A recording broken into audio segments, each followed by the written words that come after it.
nada mwenna balamusizaako nnyo. Family y'omugenzi Muhumuza eyattiddwa ayitibwa omukadde w'ekkanisa Sibamativu Nenfa y'omuntu waabwe. Ebibuuzo bingi nnyo ebyebuuzibwa abantu n'aba family ebitaliiko ansa. Tebinnagwa anti aba family wadde bakkiriza okuziika omuntu waabwe naye Sibamativu Nenfa gye babannyonnyodde mu lumbe. Beebuuza ddala omuntu waffe yafiiridde ki? Ddala babadde balumbye kutta Muhumuza oba babadde balumbye kutta Pastor Bujingo? Bwe baba babadde balumbye kutta Pastor Bujingo, lwaki Pastor Bujingo gwe balumbye yasimattuse n'atafunako wadde ekisago?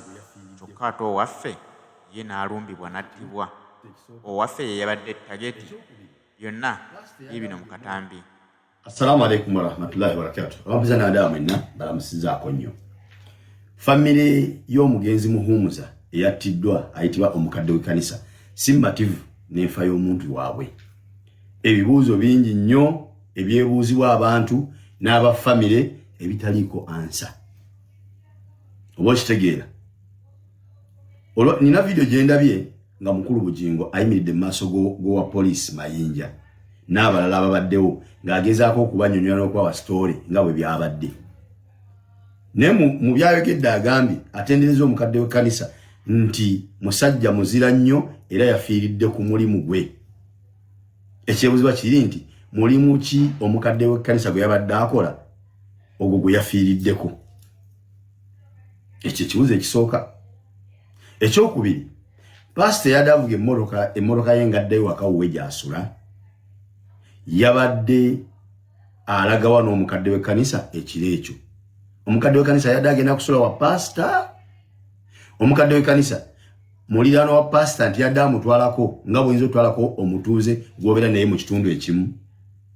Omukadde w'ekkanisa ye yabadde avuga pastor ng'amuzzaayo ewaka oba pastor yadde avuga omukadde w'ekkanisa. Kusina ku story gyawa alaga nti yadde avuga omukadde w'ekkanisa. Ekibuuzo kiri nti yabadde amuvuga ng'amutwala wa eyabadde adde waka ewuwe. Ebyewuunyisa biri mu nsi muno nti Pastor Bujingo awa story eyo mu maaso g'owa poliisi. Ng'owa poliisi atunulidde Pastor Bujingo mu face nkaliriza bw'ati. Nga Pastor Bujingo ali mu kunnyonnyola poliisi atya n'okutuna mu face y'owa poliisi. Abantu abasoma ekiyitibwa okunoonyereza asobola okutuna omutuuze bw'ati mu face ng'oyogera. Body language yo n'emala okumulaga nti byoyogera mazima oba si bituufu. Just maaso kutunulira mu maaso ng'oyogera. Kimumala omaze okumanya nti omulimba oba tomulimba amaaso gasobola okukuwaabira. Naye okusina ku story Pastor Bujingo gy'adaawa owa poliisi. Njagadde nnyo okumanya bw'amaze story owa poliisi akozeewo ki. Ku muntu yasoma okunoonyereza ne body language ya Pastor Bujingo bw'abadde ng'awa story singa nze mbadde wa poliisi. Mbadde ngenda muteeka butesi ku mpingo mugambe nti jangu tweyongereyo. Oyongere okunnyonnyola abakulu abansingako. Naye ekiseera kituuse ng'ate owa poliisi yamalirayo Pastor Bujingo story. Kuba waliwo agambire nti nawulira ekintu nga kiŋŋamba nti ono n'amugamba vuga. Ekintu nga kiŋŋamba nti vuga. Ng'owa poliisi yamalirayo Bujingo nti ekintu kyagamba Bujingo nti vuga. Era n'agamba nti bwe kyamugamba okuvuga kyamugamba kuvuga ng'addawa ng'adda Mulago. Oba kitegeera ebyo abyogera mu maaso g'owa poliisi. Bannayuganda mukimanye tetuli safe. Teri munnayuganda n'omu ali safe. Bwe kiba nti omuntu asobola okuyimira mu maaso g'owa poliisi n'akola statement ezitakwatagana bwe zityo ng'owa poliisi atunulira omuntu ali mu kumuwa story ng'atya n'omutunula mu face. Owa poliisi n'asigala nga akyakkiriza mu bigambo ono by'ayogera. Then kitegeeza nti either tulina abapoliisi abali unprofessional mu mulimu gwabwe. Ekyo nno kiba kya bulabe. Nikijja tutwalira ebbanga ng'eggwanga Uganda okuzuula abatemu n'abamenyi b'amateeka mu ggwanga lyaffe bwe tuba nga tulina abapoliisi abali unprofessional at that extent.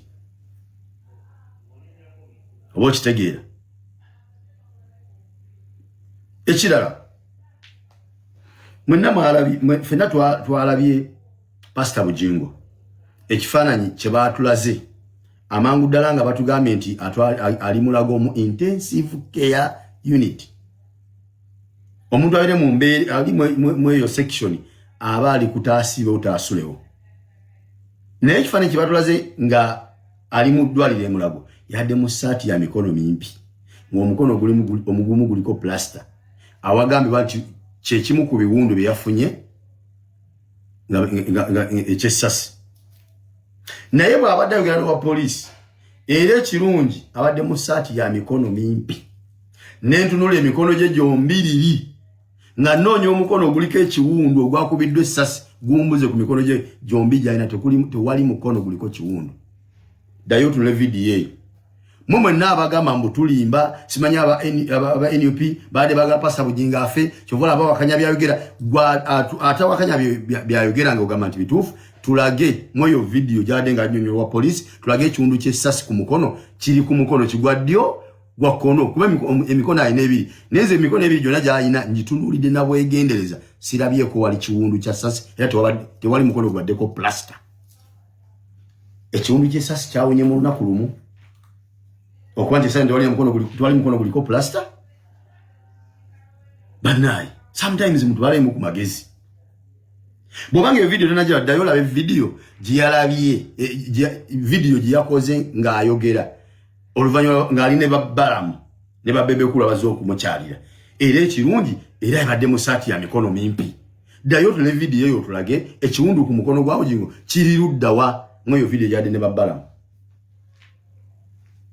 Firufiga atugambye mbu yafunye ekisago nga tasobola na kwambala ssaati atulage ekisago ekyo kyafunye ekyade kitamusobozesa kwambala ssaati kiri ludda wa mu mukono baade bagusibe ngusibe kiwozi bwe guti nga bamubbe ekibegabega essasi limuzize ekibegabega lwakimulimba abantu.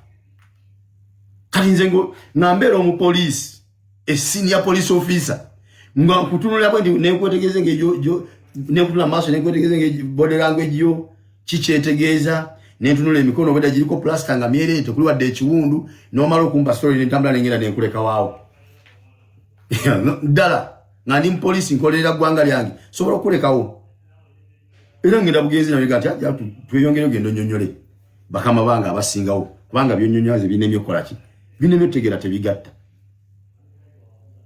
Wakitegera ndabye omusajja abadde ayogera ku lwa famire ya Muhumuza n'agamba muneffe tuli eno mu byalo titumanyi nnyo bigenda mu maaso naye bye tulaba ku social media mu kibuga abantu bye bagamba abantu batugamba nti pastor yabadde mu motoka n'omuntu waffe omuntu waffe n'akuba amasasi ne pastor talinaako kiwundu kyonna kya ssasi. Ekyokubiri talina engoye ze tekwabaddeko wadde ettondo ly'omusaayi ng'atono yabadde naye mu motoka bamukwidde amasasi. Ebyo byogerwa owa famire ya Muhumuza. Naga ndi n'ekirala era abali ku social media batugamba abali e Kampala batugamba nti emmotoka ya pastor teyiiko wadde damage y'amasasi wegayise nga gakuba omuntu waffe. Famire Sibamativu Nenfa y'omuntu waabwe. Twagala justice ku nfa y'omusajja oyo. Ebyo nno aba family babiganye. Bannayuganda kiri eriggo okubigaana oba okubikkiriza. Kozesa omutwe gwo ozuule amazima. Ensonga bannayuganda baagala kufuna bwenkanya ku muntu oyo eyattiddwa. Butuufu tukkirize nti Uganda tewali ali safe. Kubanga Uganda liriko bannannyini lyo. Kubanga mu Uganda okutta omuntu bakifudde nti kintu kya bulijjo nga bw'okwata ewaka akakoko n'okasalako omutwe n'okalya teri ayinza kukubuuza nti lwaki ossa enkoko eyo. Naye ate ku muntu kiba kyanjawulomu nti omuntu tattika ne bw'oba omusse by mistake olaba ovuga mmotoka yo n'otomera omuntu ng'asaze busazi mu mmotoka n'agigwamu era olina okuvunaanibwa gwe wavuga emmotoka. Naye olina akwata emmundu n'akuba omuntu amasasi n'amusaanyaawo neyeewako obujulizi obw'ekifere. Uganda poliisi gye batugamba nti ekola okunoonyereza erina okukuuma omuntu wa bulijjo n'ebintu bye n'etegeera omuntu eyasse omuntu n'erabya ddala obujulizi obw'ekirimba bwafulumizza mu pabuliiki n'emuleka asigale ng'ayinaayina kubanga ayogera dayirekiti n'abakulu abafuga eggwanga lino. Poliisi terina buyinza bumubuuza bibuuzo kubanga bwe naamutwala omubuuza ebibuuzo ate abatwala poliisi bajja babuuza mumunenyanga baani. Kitegeeza nti nation eba eviiridde ddala ddala waggulu eri ku mutwe. Kati bannayuganda bwe mbagamba nti mwekaabireko temulema kukkiriza. Olw'ensonga olaba omuntu omunene bw'ati abadde na munnamagye SFC, olaba attibwa n'aziikibwa ng'enkoko nga tebalondodde kiki kyamusse. Famire ye esigadde baazirana. Olwo ate gwali mu kifo atalina akumanyi, oli mu kifo ekya wansi ddala, omuntu wa bulijjo weeyiiya bweyiiya. Bagenda kukusanga bakutte bwe batyo, teri agenda na kulondoola. Tulabireko ku bantu abazze battibwa. Basajja ba Ismail yali buloga w'amaanyi ng'ensi emumanyi, ate nga kyewuunyisa nti yali ayogerera gavumenti. Bwe yattibwa kitaawe baamukubagiza obukadde 10 obwava mu gavumenti, naye obukadde obwo 10 bwali bwasirika osirikire ddala. Omwana we yabulirayo ne gye buli eno tasobola kuddamu kumulabako okuggyako okulaba entaana we yamuziika, naye abaamutta baasigala bayinaayina. Tewali lipooti yali efulumye wani yakuba Ismail amasasi. Bwe tugenda ku bajjeno abattiddwa mu ngeri y'emu, tulabire ku Kirumira, Andrew Felix Kaweesi, Katumba Wamala eyakubwa amasasi, Kiggundu bwe baakuba amasasi, abo bonna benkumenyera bajjeno baakubwa amasasi. Ne gye buli eno tewali n'omu yali afulumiziddwako lipooti kulaga nti gundi ye yamukuba amasasi. Tulowooze nti gavumenti nafunye okutuuka ku ekyo ng'abatujju basobola okuyingira eggwanga ne bakola obulumbaganyi ku basirikale baffe. Poliisi n'erema okunoonyereza okuzuula ani yakoze obulumbaganyi obwo yavuddewa. Oba tulowooze nti bo bennyini bakimanyiiko nga beesirikidde bwesirikizi, kubanga tebaagala kwogera ani akuba bantu masasi. Tebaagala kwogera bigendererwa ki ebittisa bannayuganda. Bannayuganda, kano kaseera kaffe okwebeereramu, tutandike okwekengera abantu abatukulembera, tunoonyereze tuzuule ebigendererwa byabwe. Bwe tunaabizuula nga birungi gye tuli, tubaleke bagende mu maaso natukulembera. Bwe tunaabizuula nga bibi gye tuli nga tebitugattako, twongere okunoonyereza ensonga eri gye tusobola okubeegobako bave mu ggwanga lyaffe, tufune obukulembeze obulungi obusobola okukuuma munnayuganda n'ebintu bye. Ddayo tunule vidiyo eyo. Mwe mwenna abagamba mbu tulimba, simanyi aba NUP baade baga Pastor Bujingo afe, kyovola abawakanya byayogera, atawakanya byayogera nga ogamba nti bituufu. Tulage mweyo vidiyo gyade nga nnyonnyola wa poliisi, tulage ekiwundu ky'essasi ku mukono, kiri ku mukono kigwa ddyo gwa kkono, kuba emikono alina ebiri. Neze emikono ebiri gyonna gy'alina ngitunuulidde na bwegendereza, sirabyeko wali kiwundu kya ssasi, era tewali mukono gwaddeko plaster.